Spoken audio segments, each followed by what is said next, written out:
takes us to issue 14 on page 18, the governor's proposed earned income tax credit. As part of the May revision, the governor has put forward the first ever earned income tax credit in California, building on the tax credit, the earned income tax credit that's in place at the federal level. The state's proposed earned income tax credit would be much more targeted than the federal tax credit and would be really focused on bringing families out of deep poverty. Specifically, our credit, the proposed credit would be provided to families with 2 or more dependents that are making $14,000 or less, with maximum benefits ranging from $2,600 per household to $200 per household for those individuals that qualify that do not have dependents. So the larger number of credits would be going to those families that do have dependent children in the household. And for that reason, we think it's a very good step forward to reducing poverty in California. Thank you, Ms. Bosler. LAO. Thank you, Mr. Chair. Ryan Woolsey with the Legislative Analyst's Office. At a high level, adopting a state EITC could be beneficial to some of the state's lowest income residents, and the governor's proposal appears reasonable, and we think it merits consideration. That being said, we have noted that the proposal inherently weighs various trade-offs related to things like the number of people that would benefit from the credit versus the amount of the credit, or how best to deal with concerns about improper payments by including or excluding certain forms of income, and how to balance flexibility for the state budget to adjust upwards and downwards the amount of the credit versus providing consistency and stability for potential recipients of the credit. We think that the legislature has an opportunity to consider these trade-offs in light of its own priorities. And finally, with respect to funding provided in the May revision for Franchise Tax Board to administer the credit, we have recommended some reporting language for the legislature's consideration. Thank you, sir. Great idea, something the legislature has promoted for many years, and devil is in the details. At this very low threshold, about rough numbers 6,000 for an individual, about 13,500 for a family of 3. This is so far below minimum wage. I would imagine these are, by definition, are people who are working part-time. It would be illegal for someone to be working full-time and get these wages. So these are part-time workers. Yes. Right. Yes, except for one category. one group of. So noted, so noted. So then the question is, if we're looking from a policy perspective as to what is the goal here, aside from putting more money in the pockets of the very poorest, as an incentive to work, you said the average credit would be about $200? It would range from $2,600 to $200. $2,600 for the families with multiple Right, so the average is around $400? You know. Yeah, Jay Chamberlain, Department of Finance. Yes, the average is about $400. About 400. And so in your construction of this, and I'm not arguing in any way against it, but in your construction of it, the idea is that the 400 would be an incentive for more work, and would that presuppose that those who are earning at this very low level are doing so because they can't get more work or because they don't want more work? It would just seem someone learning that very little would be desperate for more work if they could get it. Some of the research that I've read is that some of this money does come in a lump sum, so it comes at one time. So it may be used to purchase a car or fix a car, and that could allow them to get to a job where they could get more hours than they currently do. Other uses could be in stabilizing their current housing by providing the money to have that one-time down payment and deposit that's needed to get into a more stable housing situation that could lead to more consistent work. So those are some of the research that I've read about the benefits of the EITC, and it's important to note that it is paired with the federal and the federal is a much larger credit. This is an additional amount of one-time money that would be infused into the household It's an that they would be able augmentation to for use. someone who's already a beneficiary of the federal EITC. Yes. Do we know what the participation rate for federal EITC is for those who are earning at this very low level?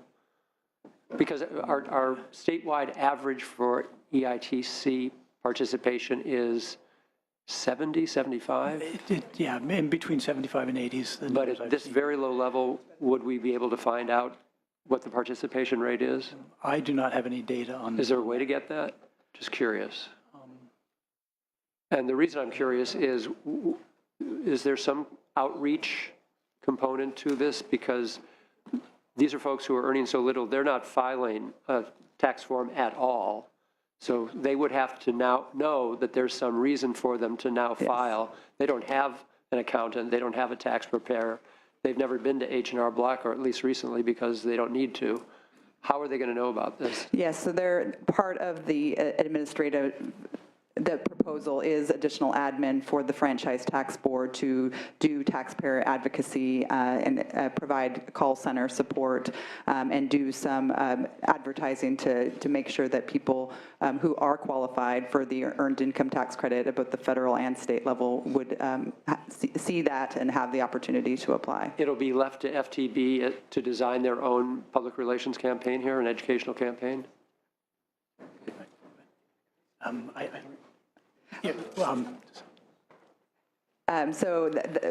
Obviously, this is a May revision proposal, so we worked with FTB to put together additional summer resources because absolutely we know that outreach is a key component to the penetration of this resource and the benefit of this resource being realized by the families that we intend it to.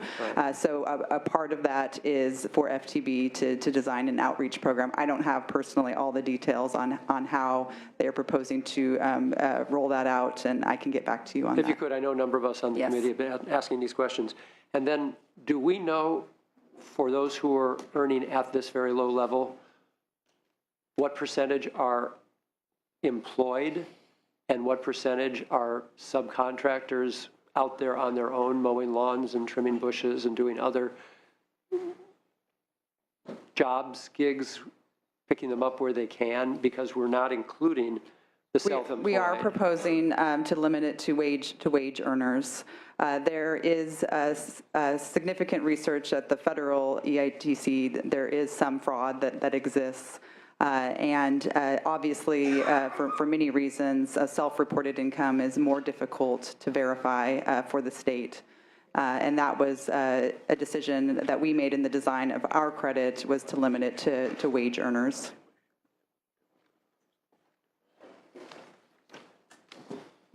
Because to the degree that folks participate, it will be number one, that they know about it, but number two, that they are actually considered employees. And we know that there is a significant trend in the general workforce by employers to deem more and more of the workforce subcontractors for obvious reasons. They don't pay taxes on them, they don't withholdings, there's no workers' comp, there's no SSI, there's nothing. You're just out there on your own. And so that's the trend right now. I wonder if 70% of the universe we're talking about won't qualify because they're self-employed. And I'm just asking these questions. I have no idea what the answers are. Yeah, and I don't know, I'll let LAO respond, but I don't know what the statistics would be for California, but looking at the federal statistics for this income level, I think it's about 70% of the people participating in the federal program have wage income. Have wage income, okay. And with regard to the self-employed, again, looking at the federal, would not the fact of a 1099 deal with the concern for fraud, which is always a concern, but what else would we need beyond a 1099 form? In my conversations with the Franchise Tax Board, it would not be nearly as useful to have a 1099 as it is to have wage income, where you have W-2s that are reported by the employer to the EDD. Now, if I were to subcontract to someone, if I were to contract with someone to take care of some tasks around my home, for example, which might amount to $6,000 to $10,000 a year, aren't I required to file a 1099 for that person? If you are a business, you are. If you're an individual making a purchase, you are not required. I am not required. Right, as an individual. So yes. that's where the concern is. Yes. Okay, good to understand. And then, LAO, you have some proposed budget bill language and supplemental reporting language? That's correct. I have copies that I can distribute if the. Can you walk us through that right now? Certainly.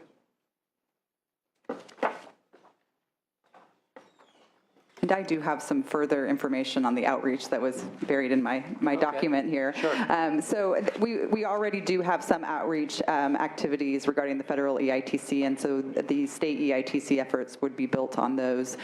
We plan to have outreach events from 5 per month to about 7 or 8 per month, depending on or getting closer to tax season, including an EITC Awareness Day, a volunteer income tax assistance.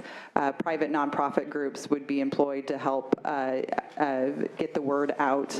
And then also presentations and working with various tax professionals in making sure that they're fully aware of the availability of the EITC, and also working with local governments as well. That's helpful. And again, that's the responsibility as proposed of the federal tax board. Franchise tax board. So you're going to walk us through your proposed amendment? Yes, I'll defer to my colleague Brian Weatherford, who prepared the proposed language. Hi, Brian Weatherford with the Legislative Analyst's Office. So we're proposing one provision that would require the Franchise Tax Board to report on or before August 31st on the amount of the changes, the budgeted amount, not budgeted amount, the financial amount of the changes to the EDR project. And also acknowledging that the total amount of that that we've budgeted for is at the high end of what we think that's going to be. Any unused funds would revert to the general fund. Unused funds would? Revert to the general fund for that purpose. Okay. Also, we're recommending some supplemental reporting language to bring a status update to the legislature on the implementation of this program in January. Okay. Worthy suggestions. Thank you. Senator Morlock. Mr. Chairman, you're asking great questions. Thank you, sir. That's my job. Mr. Chairman, in my prior life, I was a partner in a certified public accounting firm. I know that. You're doing great. Thank you. But the only time I would see something like this is if you had one spouse who had a business and it was a really poor year, and the other spouse had a W-2 that somehow the taxable income would get down to these thresholds because of a loss on the Schedule C, and that's maybe where a CPA would see it. Otherwise, you're right. Who's going to prepare a tax return for someone? And I'm assuming when it says in the report that it's income, it's taxable income. It's after all of your deductions, et cetera. I'm making that assumption. But I'm just curious, Mr. Chair, you make one point, that is, it probably will cost someone a little bit of money if they're having someone prepare the returns, so that'll take part of the credit. But philosophically, I'm having a little difficulty with the fact that we have a balance sheet that's still upside down, and we're starting to give $400 million away. And I get it, but I guess I'm sort of the Grinch. And I'm kind of saying, I'd kind of like to have a stronger financial statement before we start talking about giving tax money back to taxpayers. So with these extremely low thresholds, which you've already pointed out, I see it more as a symbolic gesture than some real assistance. And I also have trouble with the fact that I've had a few bills before me now that are giving more credits. Yet I haven't seen a philosophy or a procedure or an analysis of how they all fit together and what is going on in that regard. And I'm also opposed to the fact we're hiring 98 new employees just to, and at the county it was like, oh good, now you got salaries and pensions and all the rest. And so I'm just kind of reacting to that as well. So let me be Mr. Grinch this tax season and I'll be opposed. Thank you, Senator. Senator Mitchell. Thank you. I wanted to follow up, Mr. Chair, on your inquiry around the outreach dollars. I know California's take-up rate on the federal EITC is pretty inconsistent. In '08, it was 75%, '09, 78%, 2010, 71%. And around tax season, all the outcry goes out to nonprofit organizations and organizations that provide support to people who are income eligible. And it's not necessarily the FPPC, the Franchise Tax Board. So I'm curious as to the dollar amount for the outreach, because this is a population who hasn't filed taxes. So I'm not sure if I were in that position, I would be inclined to show up to a town hall hosted by the Franchise Tax Board. So can you give me the dollar amount for the outreach? Because you know what my concern is? I don't want to come back a year from now or 2 years from now and the administration rescind this idea for the program because you think it was a failure because the uptake wasn't sufficient when we've already talked about the challenges posed by not including folks who are self-employed. So what's the dollar amount for the outreach? I want to get a sense of how earnest our effort is to outreach this population. So Mark Tolleson, Department of Finance. So this proposal actually builds in 16 temporary help position equivalents for outreach specifically. That would equate to about $600,000 for these efforts. That's within the Franchise Tax Board? Within the Franchise Tax Board to also piggyback on the existing efforts that Ms. Bosler explained earlier. Okay, so when you say existing efforts, so we're going to ask the community-based organizations to do this outreach too without compensation? I think, we would definitely, work with, community-based organizations as well as counties and leverage some of the existing relationships that we have. Leverage existing relationships means we're going to ask them to do it without compensation. Thank you. More work for free. Thank you, Senator Mitchell. Senator Roth. Well, I think you may remember from the hearing, that subcommittee hearing, that I probably would, if we're going to spend money, I'd probably spend this on Medi-Cal reimbursement rate, targeted increases at least. But I'm fascinated by this 1099 issue, since having been self-employed and having received 1099s, and the Franchise Tax Board took my 1099s and used them appropriately to assess tax against me, why that would not work in this situation, assuming we're having something other than an academic discussion. Why, assuming an individual received a 1099 in addition to a W-2 for earned wages, why would we not take the 1099 into consideration if in any event, whether it adversely or positively impacts the individual? Is that a fair question? Somebody previously testifying indicated that there were problems with the 1099 system, and if that's the case, then maybe we ought to have a wholesale revision of the way we do our self-employed income tax reporting.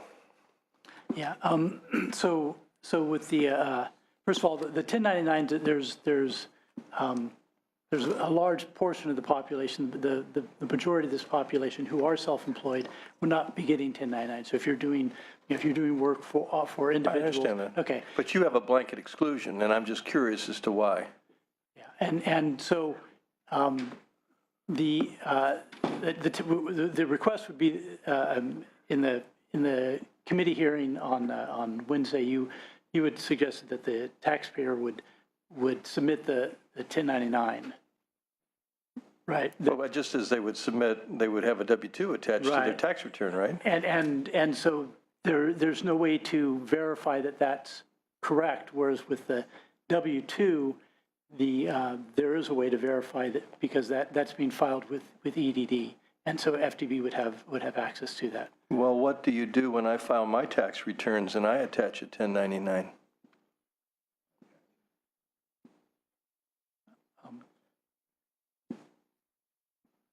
Or my tax preparer takes my 1099s and plugs the numbers into my return, because I'm sure they don't ignore the number. Well, perhaps I could have FTB respond to that.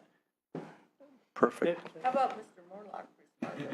Because whether they, I can guarantee you, whether they are attached or whether the number is utilized, somebody reports that income to the Franchise Tax Board and the Internal Revenue Service. Now, this may be an entirely academic question because we're dealing with levels of income, however it's generated, that are extraordinarily low, unfortunately.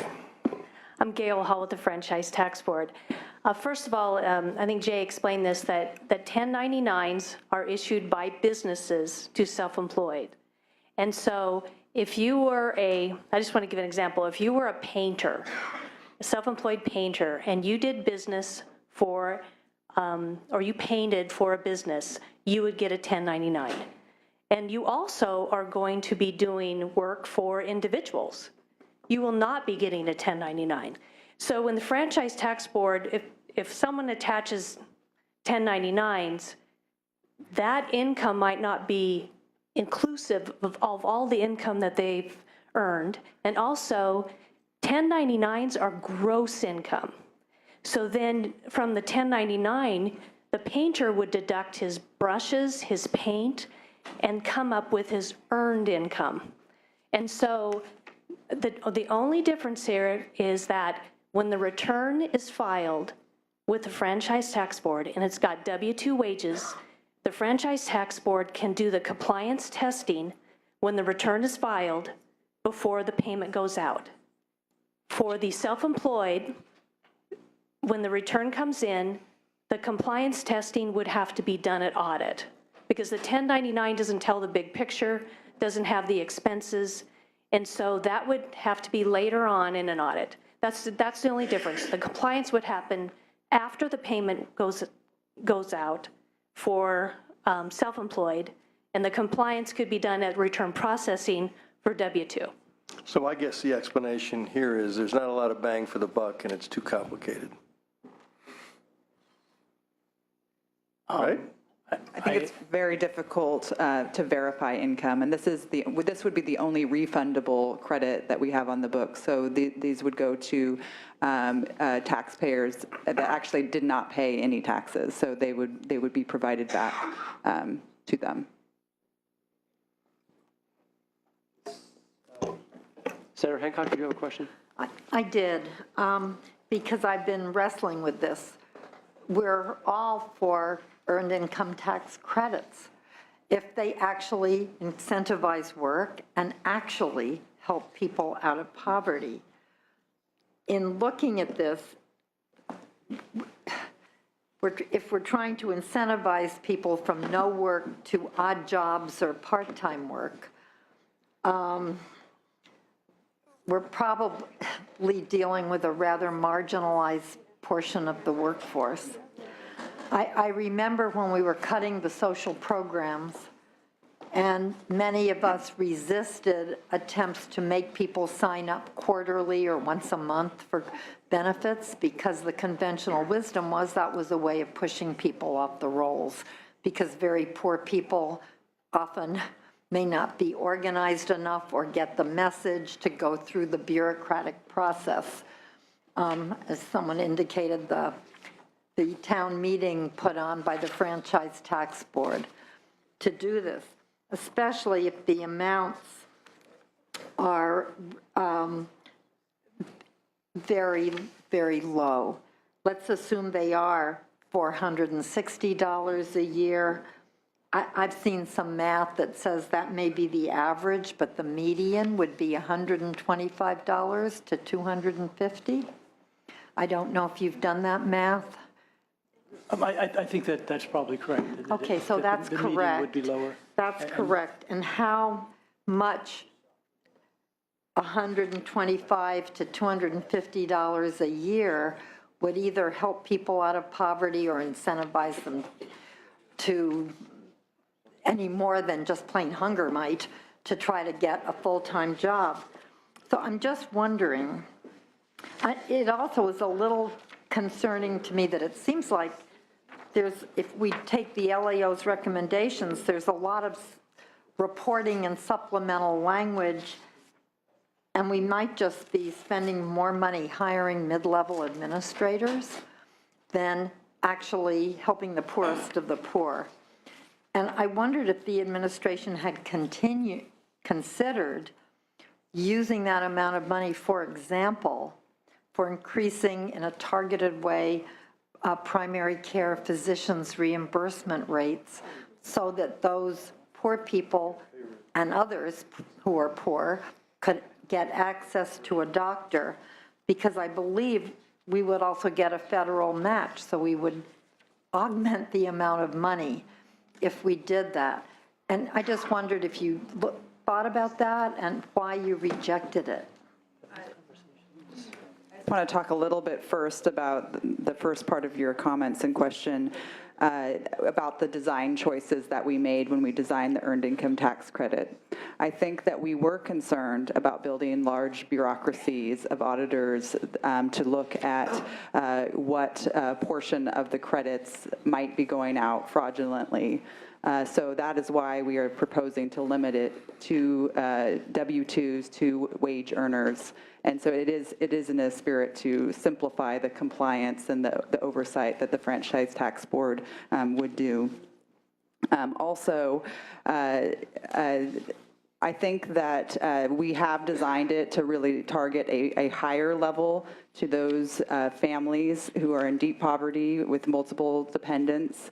There's a smaller amount that goes to the individuals, but the way we have designed it, it is to try and target those families and to move them out of deep poverty into more full participation in the workforce. It's not alone also, it is a supplement to the federal credit. The federal credit is much larger. The state credit is smaller, but it's complementary, and it adds to that one-time payment that they have to make important investments in their life. Did we consider provider rates? We have made significant investments in provider rates. The vast majority of the people receiving health care in the Medi-Cal system are receiving it through managed care now. This is a big shift that has taken several years to implement, but we have a large proportion of our Medi-Cal population in managed care, and every year we do make an adjustment for managed care, the managed care rates. And those are, those relationships between the health insurance companies and the actual providers, the doctors that see the Medi-Cal patients, those are negotiated between the health insurance company and the providers. So we have funded significant increases in provider rates. Also, many of the AB 97 cuts last year, we forgave many of the AB 97 back payments to many of the provider groups. And also there have been times in targeted situations where we have provided increased rates to deal with access issues. So you basically think we've taken care of the Medi-Cal reimbursement rates? We continue to work on it, but we do every year fund the managed care rates. They are required to be based on an actuarial study. And so every year we get that information from the Department of Health Care Services. They get it from their actuary, and we build a budget based on what is required to meet the services. Okay. Were there any other investments that might increase food stamps, other kinds of things for people that might total a little more money than the average here that you considered or not? There have certainly been many different proposals considered and over the years. And this is not, I think, this should not be perceived as the first time the state has acted to reduce poverty. There have been many actions that have been taken over the last several years. Certainly, the minimum wage increase that was implemented, that will take the state minimum wage to $10 an hour, January 1 of 2016. Last year, the legislature passed and the governor signed the extension of 3 days of sick leave for 6.5 million workers. Also, this budget contains a $1.4 billion investment in adult education and career tech education. Both of those programs really do serve families who are trying to move out of poverty through education. And I also would point to another proposal in this budget related to an amnesty program that we are running to reduce traffic debts that people have that have led to them losing their driver's license. And the May revision proposal modifies our original January proposal to eliminate the $300 fee that's currently in place for those people who are going into the amnesty program, so that they may get before a judge and put a payment plan in place, and then also get their license back immediately. So all of these things were things that we considered, and all of those we implemented. But there are many different options out there for reducing poverty, and we thought the Earned Income Tax Credit was the best one this time. Okay, thank you. Thank you, Senator. All good information.